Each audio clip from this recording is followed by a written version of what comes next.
Today we're shifting gears a bit. We're moving away from maybe broader analysis and diving deep into some very specific, very chilling first-person accounts. Yeah, we're looking at true stories, real experiences where people faced, well, immediate danger, sometimes psychological, sometimes physical, sometimes something else entirely. Exactly.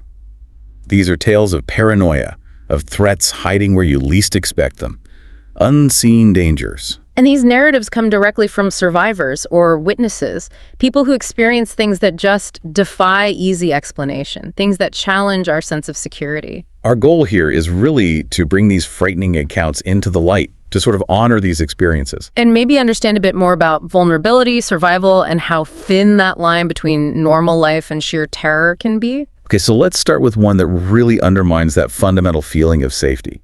Safety in your own home. This is the story often called the tenant in the ceiling. It really shows how the greatest threat can sometimes be, well, unbelievably close, literally just inches away. So, the person telling this story, he's 23. It's his first duplex apartment. You know, that feeling of independence. Right, but that feeling gets complicated fast. His roommate, who's a Marine, gets deployed to Afghanistan pretty soon after they move in. So he's alone. And that quiet enjoyment doesn't last. The neighbors, a couple named Joe and Susan, they start fighting a lot. And it escalates, doesn't it? It goes from maybe a few minutes of yelling to... Oh, yeah. Hours, all night sometimes, sounds of smashing glass, furniture being thrown or dragged around, just constant chaos next door. And think about what that does, that kind of sustained, unpredictable noise, the violence.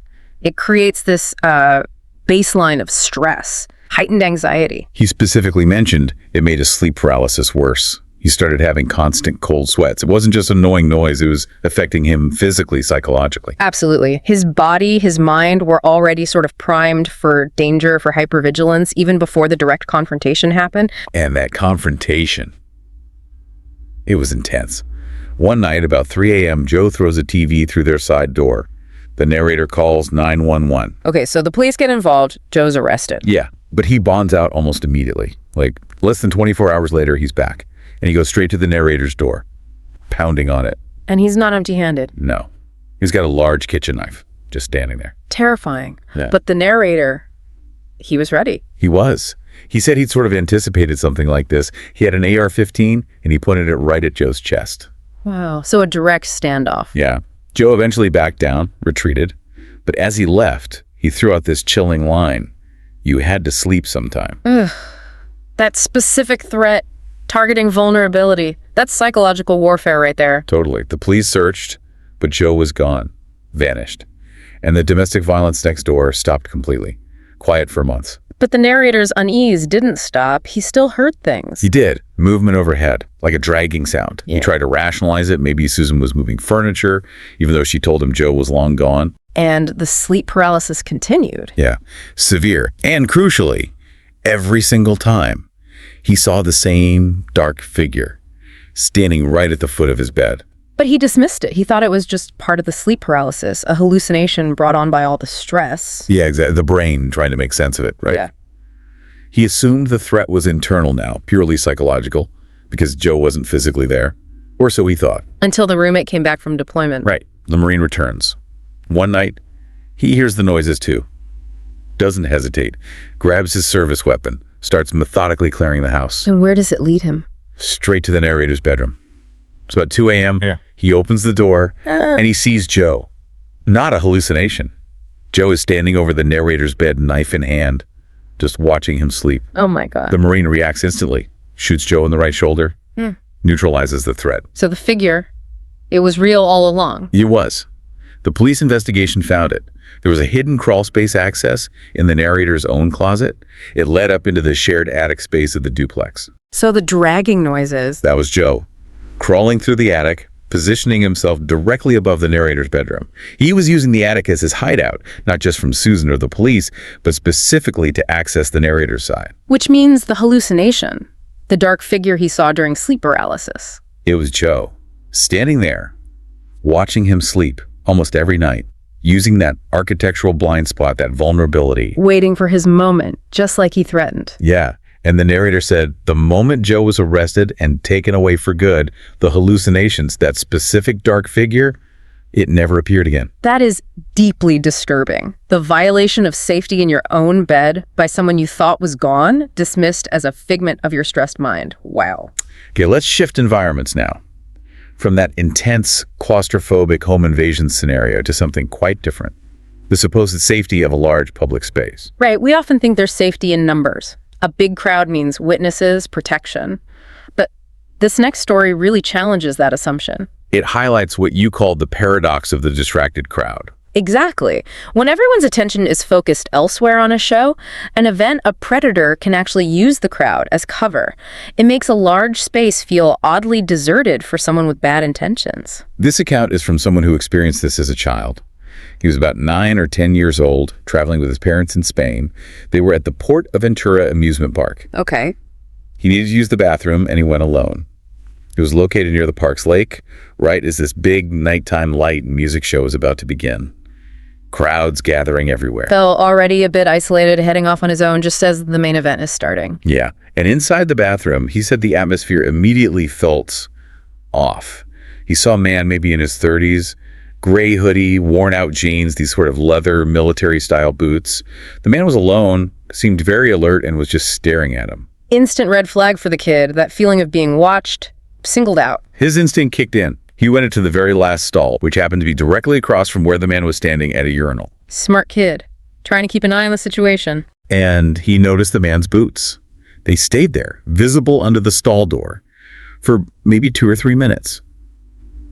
Just standing there, not leaving. Way too long. That's not normal behavior. That hyper-awareness probably saved him. It seems like it. Because as the boy came out of the stall, the man made his move, reached out, tried to grab him. Oh, wow, direct attempt. But the boy reacted fast, instinctively stepped aside, and just ran, bolted out of the bathroom. Thinking he'd be safe outside with the crowds. But that's where the paradox hits. Outside, the light show was in full force. Loud music, water fountains, projections, a huge, dense crowd completely blocking his path, everyone looking at the show. Completely distracted, nobody noticing a scared kid trying to run. Worse, the man was right behind him, following him into the crowd. And the boy noticed him fiddling with something in his back pocket, like he was taking something out. That's terrifying. The crowd becoming an obstacle, not a shield. It actually insulated the predator. He finally managed to break through the edge of the crowd, ran back towards the park's information center where his parents were waiting. He literally tackled his mother's leg, just hysterical, crying. You'd expect relief, comfort. But that's not what happened next. And this part is also deeply disturbing. His father's reaction. It wasn't belief or concern. What did he do? He immediately dismissed the whole thing, called the boy imaginative, said he was overreacting, even accused him of lying. Oh no, that's gaslighting. On top of the trauma of the chase and the attempted abduction. Exactly. The source material notes the father had a history of this kind of behavior. So the immediate physical danger was followed by this profound psychological invalidation from his own parent. Isolated him completely in that fear. That adds another layer of trauma. It makes the memory more vivid, more painful, because it wasn't just the event, but the reaction to it. And the impact has lasted his whole life. He realized that the crowd, the perceived safety net, was actually part of the danger. It allowed the man to operate unseen. So even now, he avoids large crowds whenever possible. And if he has to be in one, he's constantly scanning, looking for the clearest escape route. It's a permanent change in how he navigates the world. a chilling reminder that safety is never guaranteed, even when you're surrounded by people. Sometimes, especially then. All right, our next account focuses on a specific location, a place where a dark history seems almost embedded in the walls themselves. The Ace Apartments. Architecture and tragedy often seem intertwined, don't they? Buildings absorb history. This one seems to have absorbed more than its share. It started its life back in 1954 as the Ace Motel. Apparently, the narrator's great-grandfather won it in a poker game. Interesting start. Any other details about him? Well, the story goes he knew figures like John Dillinger, hosted card games for Horrific? colorful characters. So maybe a foundation built on dubious luck from the very beginning. Sets a certain tone. Then it changed. Yeah, in 1963, it was converted to the Ace Placid nursing home. Okay, so from potentially shady dealings to end-of-life care, that's quite a shift. Buildings that house intense human experiences, birth, death, illness, they often develop a certain wheat, And tragedy seemed drawn to this weight. In 1983, the nursing home had been closed for about 2 years. The narrator's nephew, Charlie, he was struggling.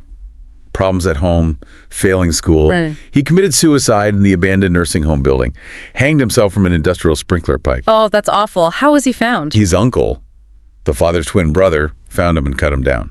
But then the police reaction, it was apparently appalling. How so? They yelled at the uncle, accused him of compromising the scene, the investigation, because he didn't just leave the body hanging there. Wow, talk about institutional cruelty.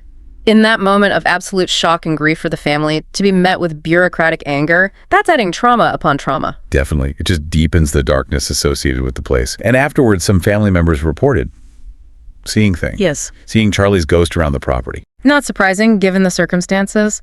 The emotional residue must have been immense. But the tragedies didn't stop there, did they? No. 6 years later, 1989, the building, or parts of it, were apartments by then. A friend of the narrator's father, a guy named Rudy, described as somewhat radical. Okay. He was in his rented apartment there, playing Russian roulette.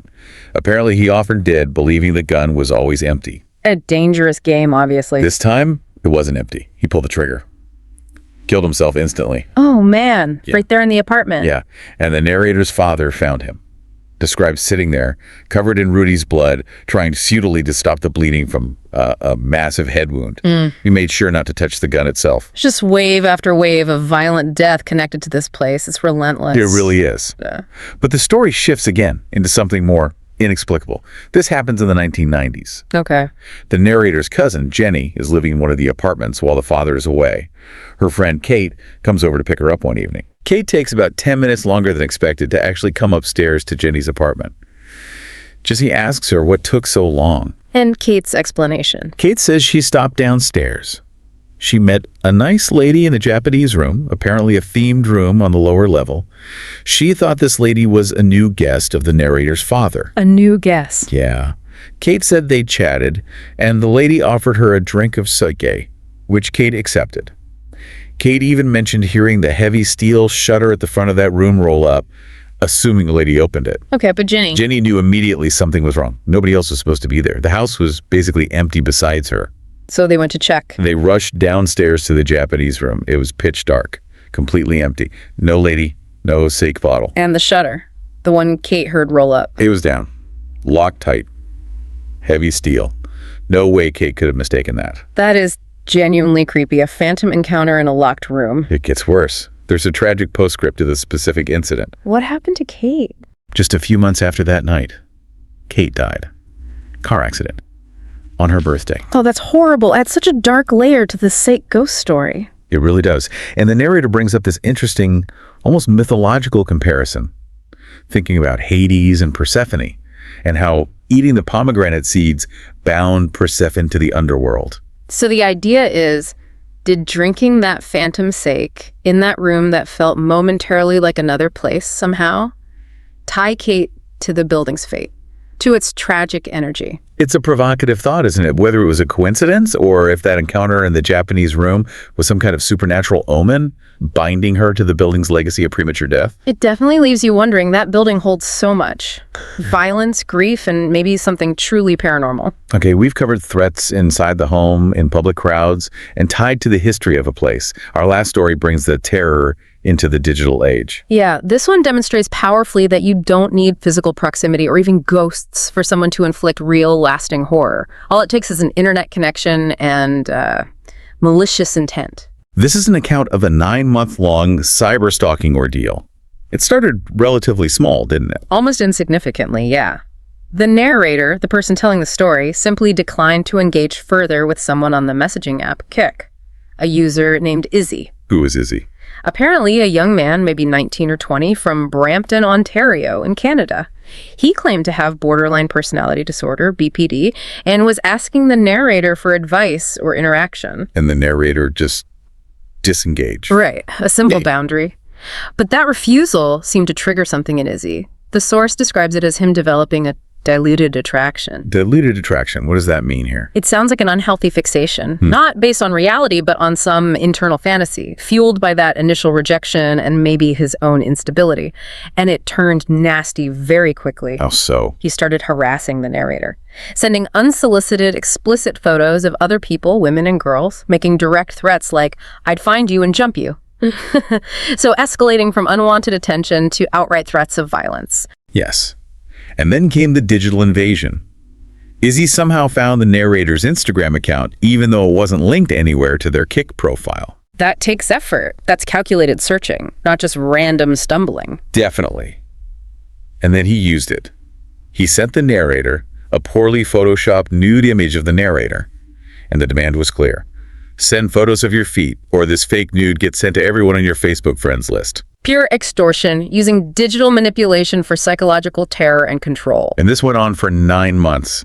Constant harassment across multiple fake accounts as he kept creating. Oh. A relentless siege. 9 months, that's an eternity under that kind of pressure. What about the police? Could they help? This is where it gets really frustrating and frankly scary. The police said they couldn't do anything. Why not? There were clear threats, harassment, extortion. Because Izzy was in Canada, outside their jurisdiction. And crucially, because he hadn't shown up in person yet, he wasn't legally considered a real threat. That's a massive loophole. The physical distance created a legal shield for him. It basically told the stalker, as long as you terrorize them from afar, you're untouchable. Exactly. It empowered him. And the psychological cost for the narrator was immense. They described stopping eating, developing trichotillomania, pulling out their eyelashes from the sheer stress and panic. Just constant fear, living under this digital shadow that felt completely real in its effects. Yeah, they spent hours compiling evidence, screenshots, account names, everything, building a defense against someone the law wouldn't touch yet. So how did it finally end? The narrator essentially had to fight fire with fire. Over the 9 months, Izzy had, probably carelessly, revealed little bits of information about himself. Like what? His full name, the college campus he attended, maybe even his student ID, names of family members, little crumbs dropped over time. And the narrator collected all of it. Yes. And finally they used it. They confronted Izzy with everything they knew about his real life, turning his own invasive tactics back on him. And that finally scared him off. Using his own vulnerability against him, it worked. It seemed to. The harassment stopped. But the damage is done. The trauma is permanent. How does it manifest now? The narrator describes permanent hypervigilance, always carrying a knife for self-defense, feeling panic if a car behind them makes the same turn twice.